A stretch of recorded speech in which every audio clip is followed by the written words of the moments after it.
Ob zvokih, ki jih je iz replike najstarejše piščali na svetu izvabljala Katinka Dimkarovska in v družbi gledališke skupine Krapinski neandertalci pleme jamskega medveda, smo skupaj z obiskovalci gostujoče razstave Krapinski pračlovek odpotovali v preteklost, v čas neandertalcev.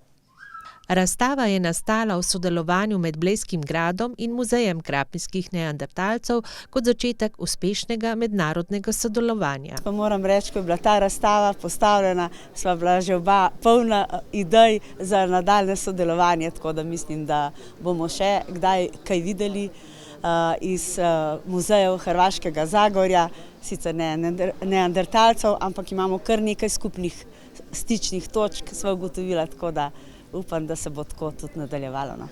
Moram priznati, meni je osobno veliko zadovoljstvo sam došao na Bled, kao što se istaknuo, jedan od bisera Slovenije.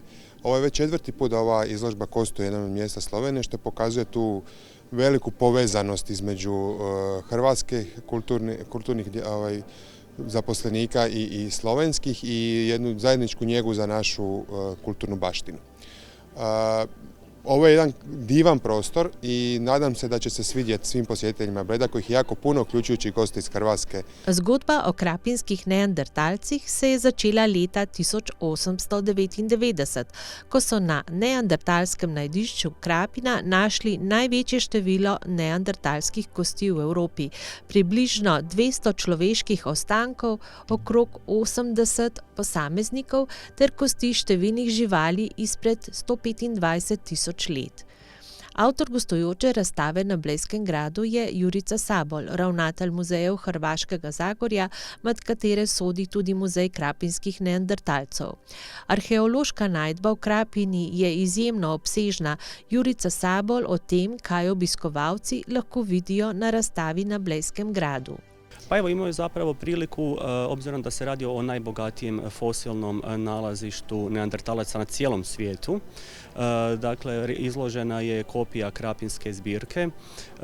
Među njima su najvažniji dijelovi iz fosilnih ostataka neandertalaca. Imamo čak i repliku ogrlice koja je napravljena od kanđi orla štekavca koji je napravio krapinski pračovjek, koji ispada kao najstariji nakit na svijetu, star 125.000 godina.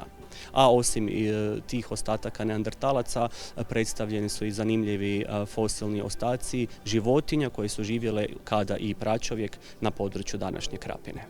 Pa najveći zapravo izazov bio je tehničke prirode ovog puta, obzirom da se radi o Bledskom gradu i da je sama fizička pristupačnost vrlo teška. Mi imamo u sklopu izložbe jednu dioramu, dakle prikaz staništa neandertalaca, i od prvog dana želja nam je na što autohtoniji način prikazati život i kulturu krapinskog pračovjeka, tako da smo sa sobom iz Krapine donijeli gotovo 200 kg pješčenjaka žutog pijeska i bršljan, sve ona autentična našeg nalazišta, a i kolege ovdje iz muzeja su nam pomagali, ali uspjeli smo nakon 2 dana sukladno uvjetima postaviti jednu jako zanimljivu izložbu. Najdbe v Krapini so vplivale na različne znanstvene teorije o razvoju človeka, nastanku naše civilizacije in o tem, kako so človeške skupnosti v Evropi živele v Pleistocenu. Avtor razstave Krapinski pračlovek o največjih razlikah med nami in neandertalci. Pa evo, možemo govoriti o anatomskim razlikama između odraslih jedinki, da su bili nižeg rasta, oko 1,65 m, 80 kg, fizički su bili znatno snažniji, imali su povišeniju tjelesnu temperaturu, neke morfološke karakteristike, odnosno anatomske karakteristike tipične za tu vrstu, dakle široki nosevi, izraženi nadočni lukovi, snažne čeljusti sa velikim zubima zbog prehrane koja je se bazirala isključivo na mesu. Tako da, bilo je razlike čak možda i u boji kose. Pretpostavlja se da su ovi naši u Krapini bili svjetlije puti, riđe kose, plave zelene oči, ne ovako tamno puti kao mi danas.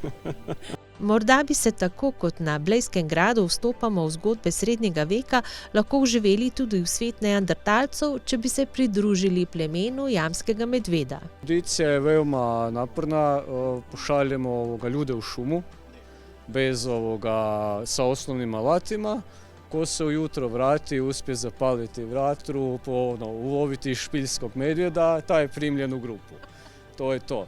Tako da nas troje tu, to mi smo preživjeli. Ovi ostali koji su išli na audiciju, njih nije ovoga. Razstava Krapinski pračlovek bo odprta vse do 30. junija in še ekskluzivno povabilo nanjo. Jo,